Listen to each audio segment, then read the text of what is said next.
Ito ang inyong lingkod na nagbabalik upang magbigay ng mga balitang walang bias at pawang katotohanan lamang. Ito ang Bayang Pinas. Ang isyung ito ay naging usap-usapin sa buong bansa at sa iba't ibang social media platforms. Matinding pangurakot sa House of Representatives o Kamara ibinulgar na nga ni Marcoleta.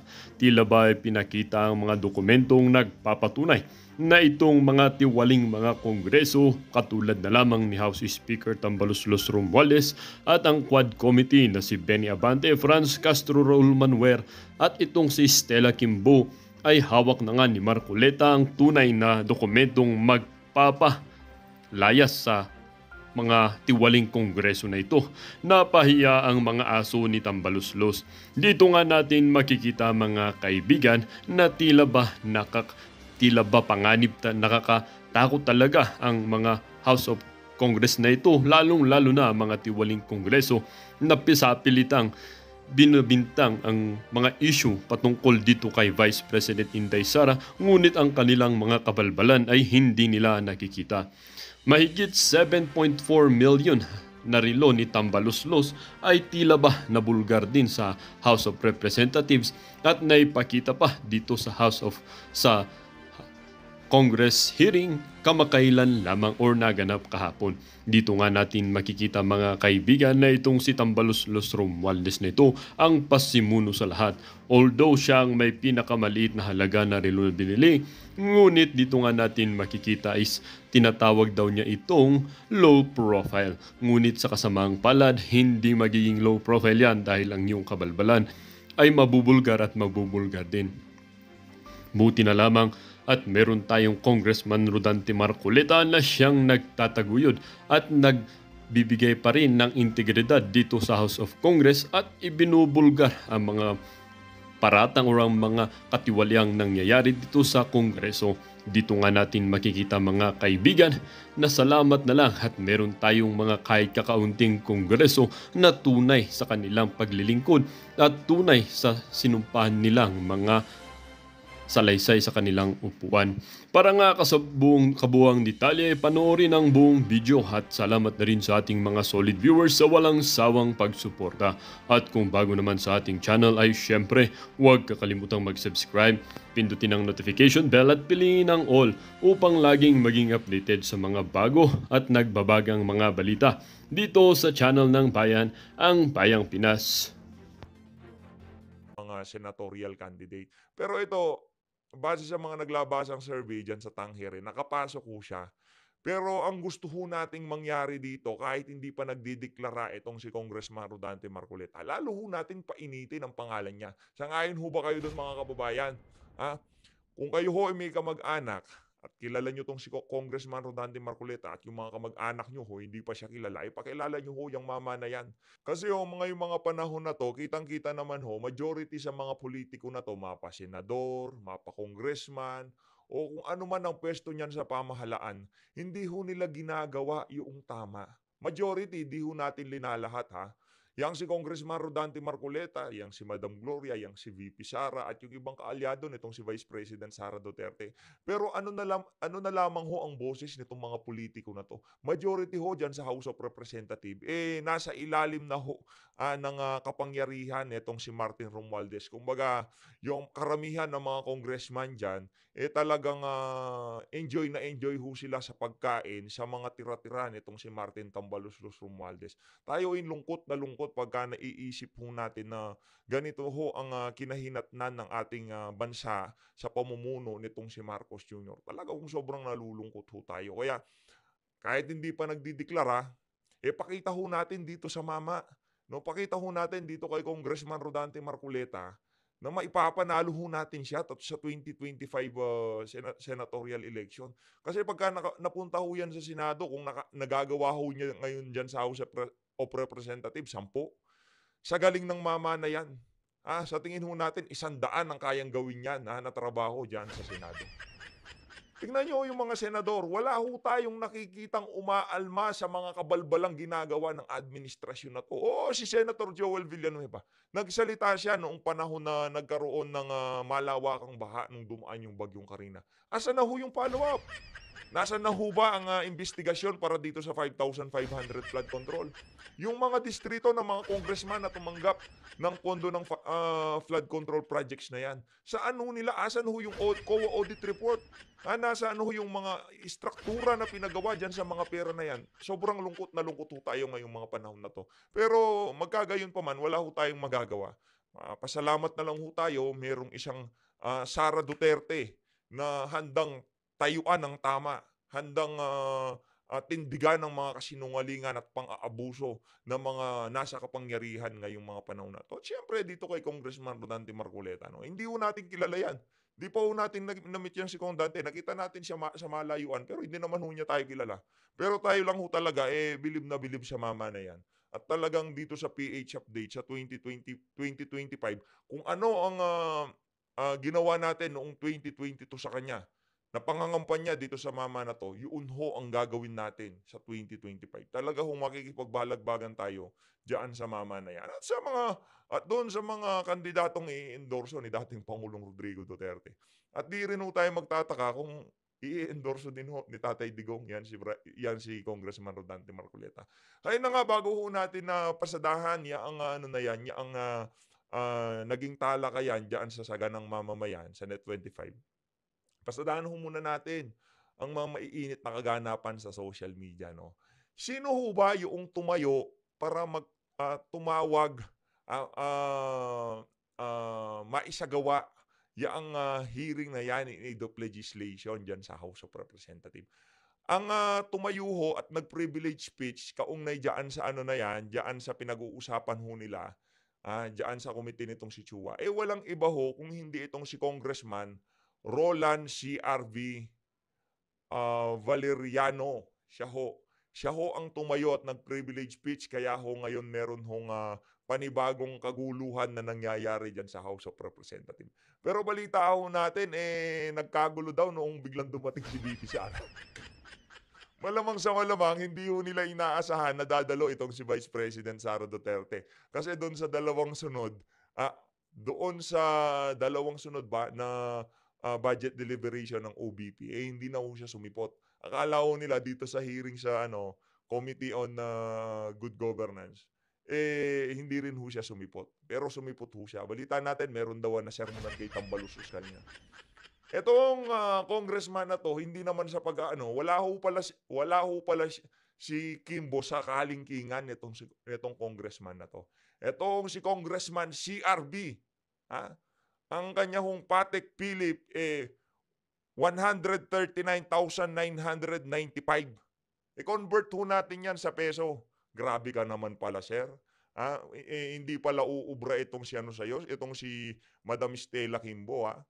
Ito mga kababayan, ang halaga ho ng relo na yan ni Congressman Valeriano, nagkakalaga ho yan ng 1, 2, 3, 4, 5, 6, 7,400,000. Bale, 7.4 million ho ang halaga ng relo na yan itong si Congressman Valeriano. Ibang klase, di ba? Pagka congressman ho kayo, mga relo nyo, mga Rolex, mga Patek Philip, mga ganyan ho. Matindi ho itong mga congressman na to. Tanong lang natin dito sa tumayo na to para mag-privilege speech. Kaugnay dyan sa confidential fund na yan ni VP Sara, dahil hindi ho nila nalitsyon itong si VP Sara dyan sa komite nitong si Saldico. Tanong lang ho natin dito kay Congressman Valeriano, nakasulat ho ba sa SALE nyo yung Patek Philip na yan? Grabe, ibang klase. Nalulungkot ho tayo dahil itong mga congressman na to, meron ho silang mukhang nahiharap sa kanilang mga constituent na naghihirap. Kasi ganito lang ho kasimple yan. Kung kayo ho, nasa middle class at medyo nakaka-LL kayo sa buhay, nakakaluwang-luwang kayo, sa mga ganitong gathering ng mga congressman, di naman ho kayo dadalo. Halimbawa, nasa middle class kayo, meron kayong matinong trabaho at medyo decente naman ang kita nyo. Sa tingin nyo ba pupunta kayo pagka merong relief operation, merong assistance program, yung social amelioration na programa nitong mga na to, yung nag-e-apply sila sa mga AKAP, sa mga AIX, di ba? Yung mga distribution ba? Di ba? Kung yung mga nasa middle class, hindi naman ho sila magpupunta diyan. Yung mga merong regular na trabaho at kumikinta ng medyo marangal naman, 'di ba? Karamihan ho nang nagpupunta sa mga ganyang klaseng distribution ng mga congressman na 'to sa pamamahagi ng ayuda sa ating mga kababayan, majority ho sa mga 'yan, mahihirap. Ganyan ho kakakapal ang pagmumukha nitong mga politiko na 'to. Naaatim ho nilang magsuot ng, relo na 7.4 million. Ang kaharap ho nila, mga mahihirap at gutom na mga kababayan natin. Tignan niyo naman kung gaano kaloloko 'tong mga congressman na 'to. Eto, base lang ho 'to sa larawan at sa presyong, naka-post dito sa For the Motherland vlog nitong si, Ma'am Sas Rogando Sasot. Kasi kung dadatnan niyo sa isang event o sa isang pagtitipon o kung ano man ang tawag diyan sa disbursement ng ano na 'yan, ng mga pondo, kung ano man tawag niyo diyan, pamimigay, pag-aayuda, distribution, wala ho tayong pakialam. Majority dadatnan niyo diyan mahihirap. Walang pera, walang makain kaya nandiyan nga sila para manghingi ng ayuda. Tapos yung congressman niyo papasok, umuusok ang entrada. Nakapatek Philip na nagkakahalaga ng 7.4 million. Ang kakapal naman ng mukha niyo. 'Di ba meron nung Republic Act, na nag-uutos sa mga government employees, sa mga public servant na dapat, mamuhay ng kumbaga hindi sobrang luxurious, 'di ba? Hindi sobrang garbo. Pero sa tingin ho natin, pang-araw-araw lang 'yan itong si Congressman na Roland Valeriano. Wag ka mag-alala sir, hindi mo na kailangang magbura. Maglalabasan ho lahat ng kabulukan niyo sa social media. Approve ba? Approve. Palakpakan natin si Congressman Valeriano na merong Patek Philip na nagkakahalaga na 7.4 million. Base lang ho yan sa exchange rate na nakita natin dito 1, 2, 3, 4, 5, 6. Tama naman ang bilang ko. 6 digit, 7.4 million. Ganyan ho sila katitindi dyan sa House of Representatives. Wala ho tayong pakialam kung kahit pera mo pa pinambili dyan.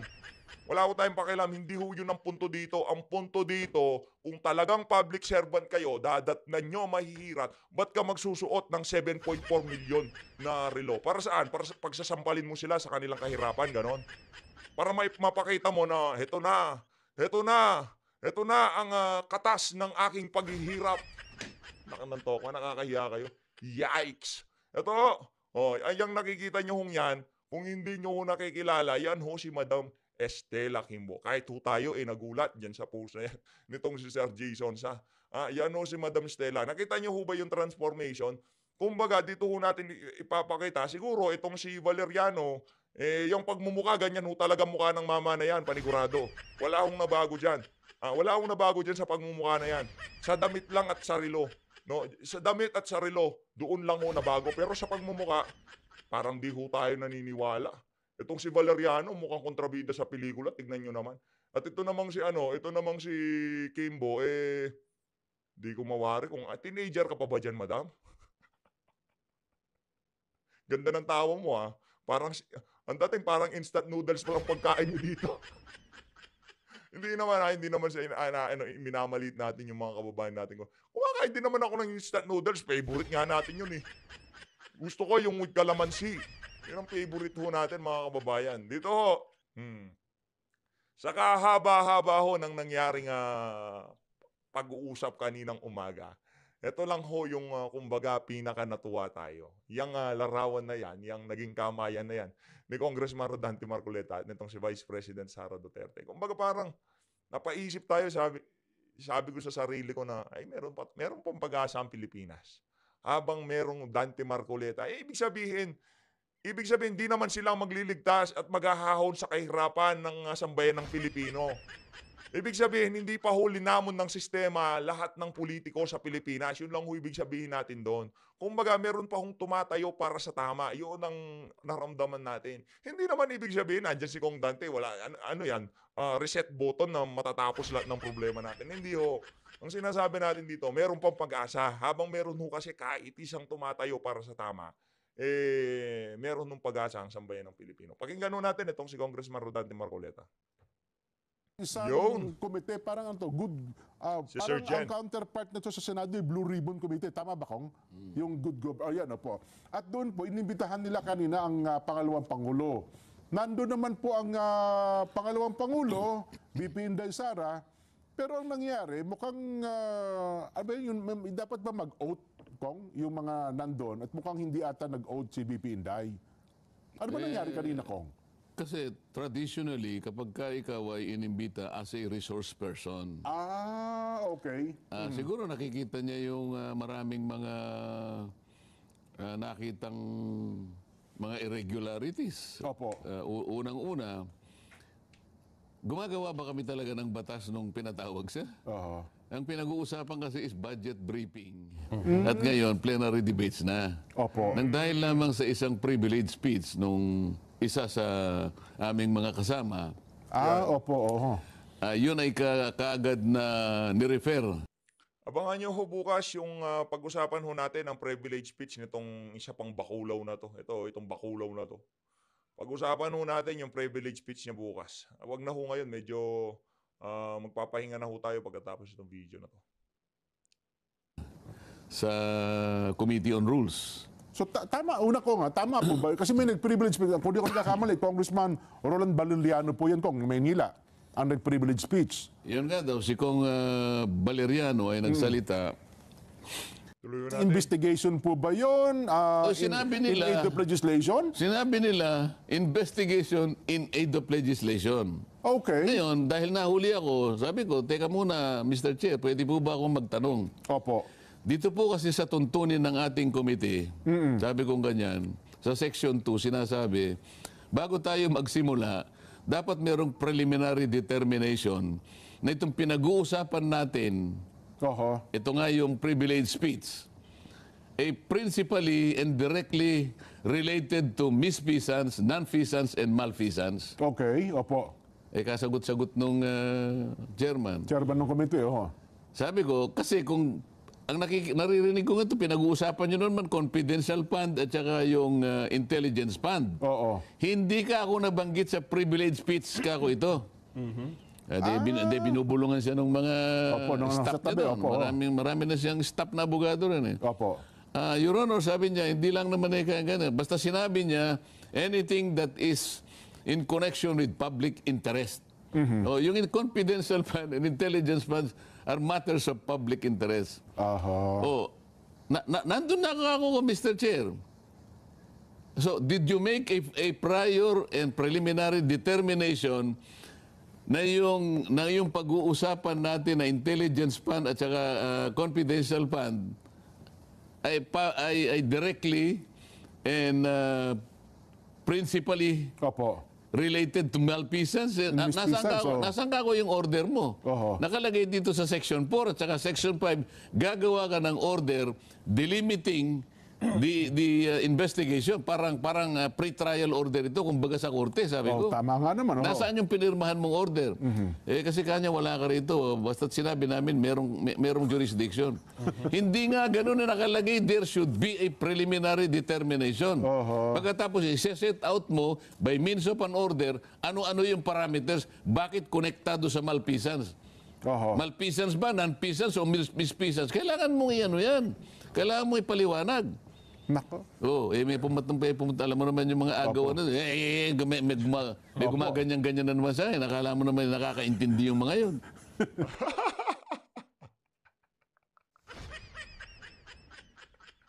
Sino yung gumaganon-ganon? Di ba si Atras Abante?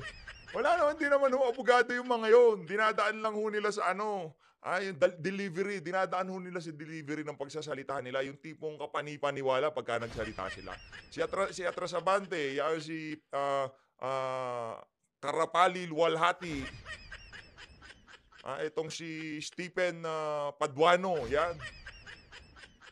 Wala naman hong laman yung mga pinagsasabi nila. Hindi naman ho sila mga abogado. Yun nga ang isang abogadong kilala natin bilang abogado, di nga nagsasalita. Sila daldal ng daldal. Yung isa, alam mo naman yun, naman natin banggitin. Opo. Hindi ko, ako naman, niniwala, mga kaibigan mo naman yung mga yan. Opo. Hindi, pero doon sa punto ko, ako nagingiti sa Sa bahay. kasamang palad, kaibigan ko nga. Yun na nga po ko, mga kaibigan nyo. Kaya huwag na natin banggitin, baka magdamdam pa. No? Baka naman nag-usap-usap sila kung kasi dito nabigla ang marami. Dati pala kayong vice chair ng committee ito, kanina lang namin nalaman na hindi na pala kayo vice chair at hindi na rin pala kayo miyembro ng naturang komite. Paano kasi, nung ako'y nagpahayag na, Opo. tinatanong ko yung COA, sabi ko, Mr. Chair, I will take advantage of the presence of the representatives from COA. Opo.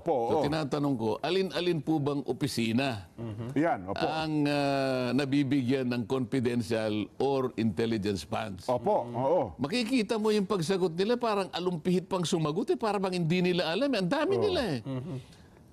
Ano po, LGU po? Ano nga, sino nga sa LGU?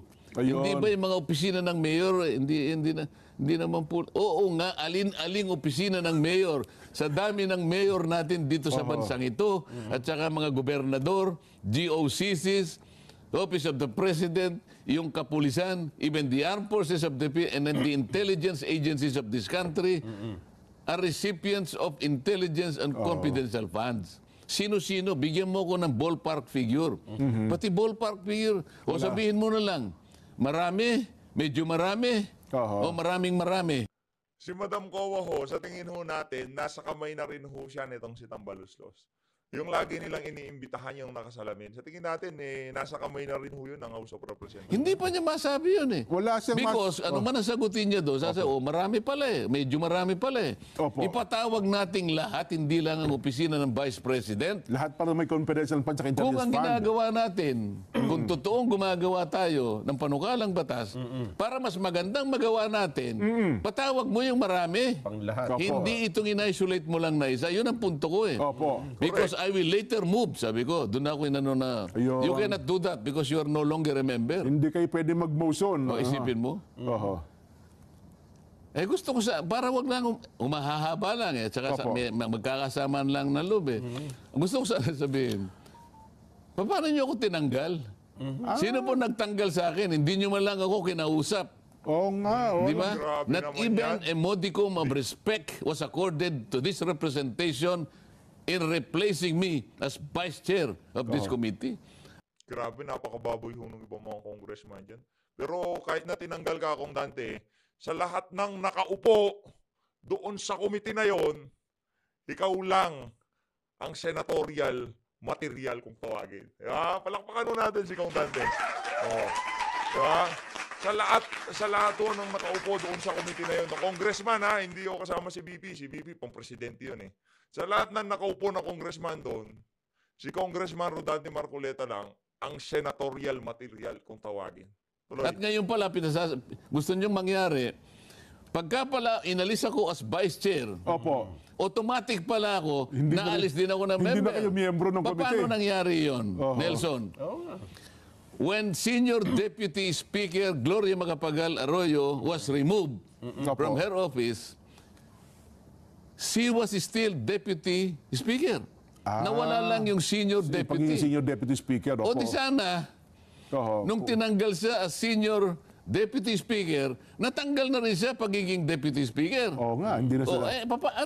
ano dito? Oho. Nasaan ang logic dito? Pero hindi masakit ang loob ko dyan, ha? Opo. Sinasabi ko lang para maintindihan ng kababayan natin kung anong nangyayari sa amin ngayon. Ayun. Di ba? So ito'y tradisyon Kailangan pala ko. maging bukas sa kaalaman nila.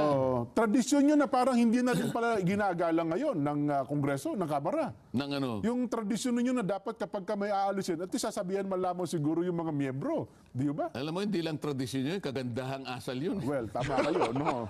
Respeto na lang sa kapwa. Oo. Huwag na- Wala na ho silang ganon dyan sa House of Representatives. Yung pagrespeto, wala na ho sila. Wala na ho silang ganon dyan sa House of Representatives. Yung mga namumuno ha, honorable tao. Yung tradisyon kasi medyo malalim pa yun eh. Opo. Ang pinag-uusapan is a customary, a modicum of respect. Oho. Dahil magkakasama tayo. Kultura Kasama Pilipino ako yan sa majority. Oho. Paano ba yung i-text mo ako? Kong, pasensya na ha, may kursunada sa posisyon mo. Opo. Ibigay ko muna sa kanya. pero member ka pa rin. Halimbawa, ganon. Kasi, member ako nun eh. Opo. Yung pagiging vice chair, pribilehyo lang yon.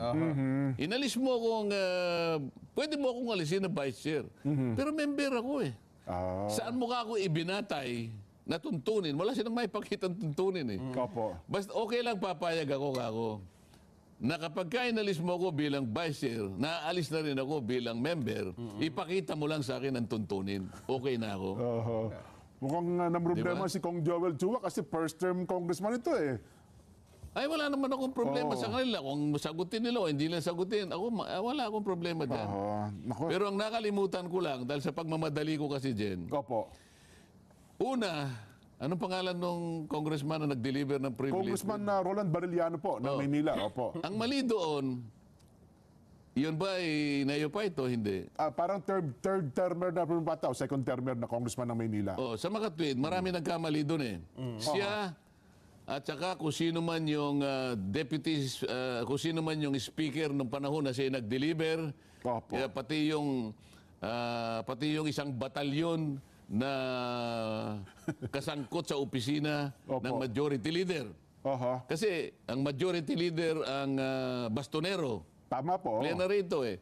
Lahat ng kanyang deputy majority leader, assistant deputy majority leader, hindi naman lang nila naisip na kapag ka ang isang panukalang batas, yung bill, ito yung panukalang Opo, batas, panukalang yung batas. budget. Oho.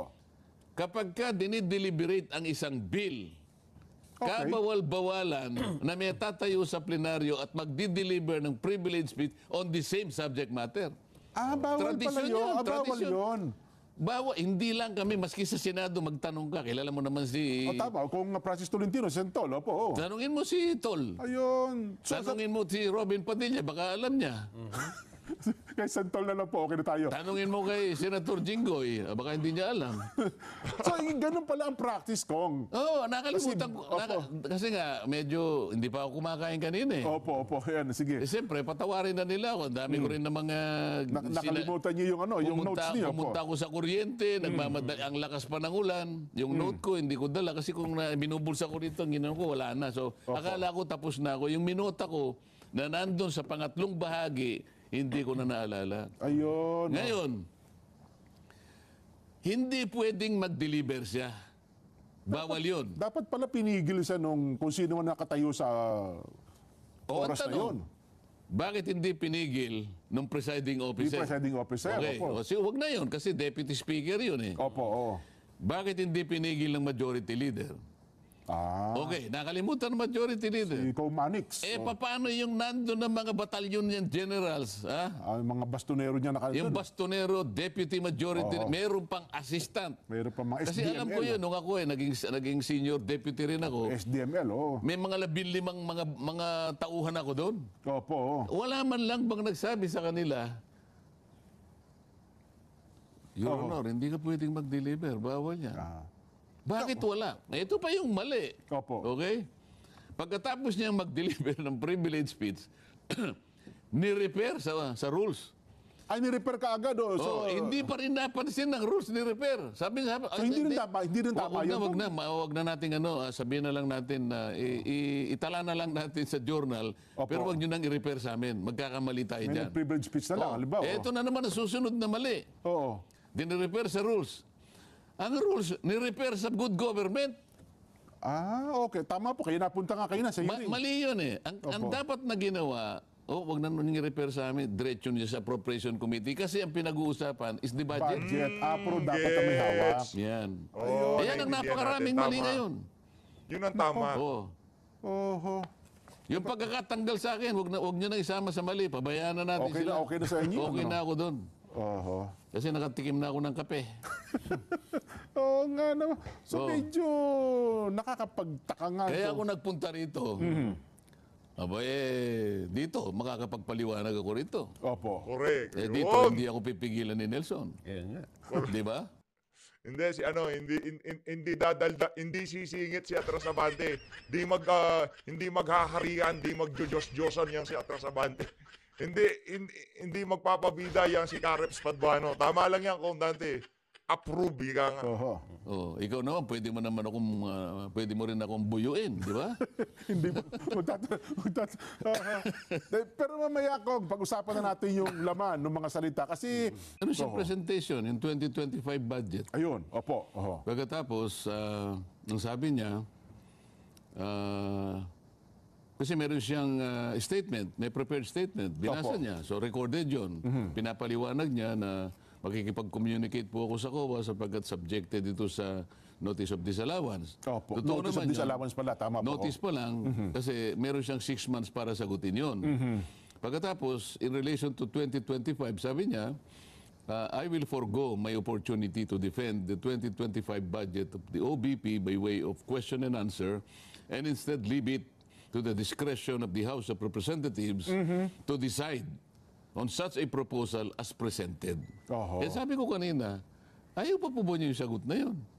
Magalang naman yung sinabi. Nasaan yung offensive part doon? Kayo na pong bahala.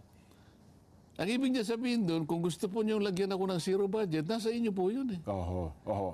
I am leaving it to the House of Representatives to decide. Ano yung problema nila doon?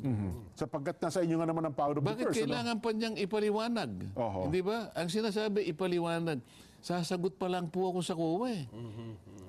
Kasi po katakot-takot na opisina ang meron ding intelligence funds at saka confidential funds. Ang nakikita ko po rito, hihiyain nyo lang ako eh.